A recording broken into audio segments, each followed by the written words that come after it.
శ్రీరామ జయరామ జయ జయరామ అందరికీ నమస్కారం అండి. ఈ వీడియోలో 2025 సంవత్సరంలో శ్రీరామనవమి పండుగ ఎప్పుడు వచ్చింది, నవమి తిథి ఎప్పటి నుండి ప్రారంభమై ఎప్పటితో ముగుస్తుంది, ఇంకా శ్రీరామనవమి రోజున సీతారాముల కళ్యాణం ఏ సమయానికి జరిపించాలి, ఇంట్లో పూజ ఏ సమయానికి నిర్వహించుకోవాలి, చలిమిడి వడపప్పు పానకం ఎప్పుడు పంచాలి, వివాహం ఆలస్యం అవుతున్న వారు ఈ రోజు ఎటువంటి పరిహారాలు పాటించాలి అనే విషయాలన్నీ కూడా ఈ వీడియోలో అయితే క్లియర్ గా తెలుసుకుందామండి. అందుకని వీడియోని ఎవరు కూడా ఎక్కడ కూడా స్కిప్ చేయకుండా చివరి వరకు అయితే చూడండి. హిందువులందరూ కూడా ముఖ్యంగా జరుపుకునే పండుగలు శ్రీరామనవమి పండుగ కూడా ఒకటండి. మన పురాణాల ప్రకారం శ్రీరామచంద్రుడు జన్మించింది ఈ రోజేనని, అలాగే శ్రీరామచంద్రుడు 14 సంవత్సరాల వనవాసం పూర్తి చేసుకుని తిరిగి అయోధ్యకు వచ్చిన తర్వాత సీతారాములకు పట్టాభిషేకం జరిగింది కూడా ఈ రోజేనని చెప్తారు.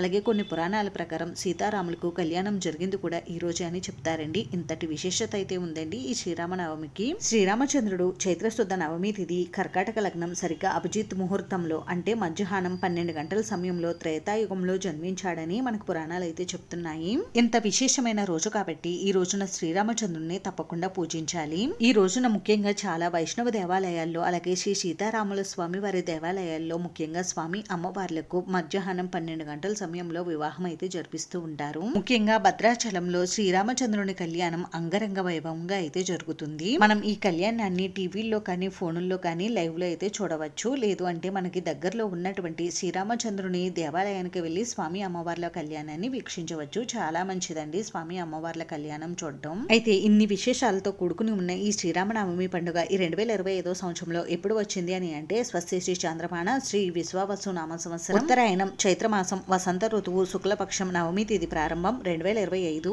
ఏప్రిల్ 5 శనివారం రాత్రి 1:39 నుండి ప్రారంభమయ్యి 2025 ఏప్రిల్ 6 ఆదివారం రాత్రి 11:29 వరకు అయితే ఉంటుందండి. మన హిందూ పంచాంగం ప్రకారం సూర్యోదయ సమయానికి ఏ తిథి అయితే ఉంటుందో ఆ రోజంతా కూడా మనం ఆ తిథిగా పరిగణిస్తాం. కాబట్టి 2025 సంవత్సరంలో శ్రీరామనవమి పండుగ 2025 ఏప్రిల్ 6 ఆదివారం రోజు అయితే జరుపుకోవాలి. ఈ రోజు పునర్వసు నక్షత్రం ఉదయం 10:02 వరకు అయితే ఉందండి. తదుపరి మనకి పుష్యమి నక్షత్రం అయితే వస్తుంది. ఈ శ్రీరామనవమి రోజున మనం ఇంట్లో పూజ ఏ సమయానికి నిర్వహించుకోవాలి అని అంటే తెల్లవారుజామున 3:38 నుండి 5:14 లోపు మీరు పూజ నిర్వహించుకోవచ్చు. ఒకవేళ ఈ సమయంలో కుదరకపోతే ఉదయం 7:41 నుండి 9:16 లోపు పూజ చేసుకోవాలి. ఇంకా మనకి శ్రీరామచంద్రుడు అభిజిత్ ముహూర్తాన్ని జన్మించాడు కాబట్టి ఈ రోజు అభిజిత్ ముహూర్తంలో కూడా మీరు స్వామివారికి పూజ చేసుకోవచ్చండి. అభిజిత్ ముహూర్తం వచ్చేసి ఉదయం 11:50 నుండి 12:40 వరకు అయితే ఉంది. ఈ రోజు ఉదయం నుండి మధ్యాహ్నం 12:30 లోపు మీరు స్వామివారికి పూజను ఎప్పుడైనా నిర్వహించుకోవచ్చు. మీ వీలుని బట్టి మీకు ఎప్పుడు కుదిరితే అప్పుడు చేసుకోండి. ఈ రోజు ముఖ్యంగా స్వామివారికి తులసి దళాలతో పూజ చేస్తే చాలా మంచిదండి. ఇంక ఈ రోజు స్వామివారికి ముఖ్యంగా చలిమిడి వడపప్పు పానకాన్ని నైవేద్యంగా సమర్పించాలి. అరటి పళ్ళు కమలా పండ్లను కూడా స్వామివారికి నైవేద్యంగా సమర్పించాలి. స్వామివారికి నైవేద్యం సమర్పించినప్పుడు నైవేద్యాలపైన తులసి దళాలను ఉంచి స్వామివారికి నైవేద్యం అయితే సమర్పించాలండి. శ్రీరామనవమి పూజా విధానం నేను రాబోయే వీడియోలో అయితే మీకు షేర్ చేస్తానండి. అందుకని తప్పకుండా ఛానల్ ని సబ్స్క్రైబ్ చేసుకోండి. స్వామివారికి పూజ చేసేటప్పుడు శ్రీరామ రామ రామేతి రమే రామే మనోరమే సహస్రనామ తత్తుల్యం రామనామ వరాననే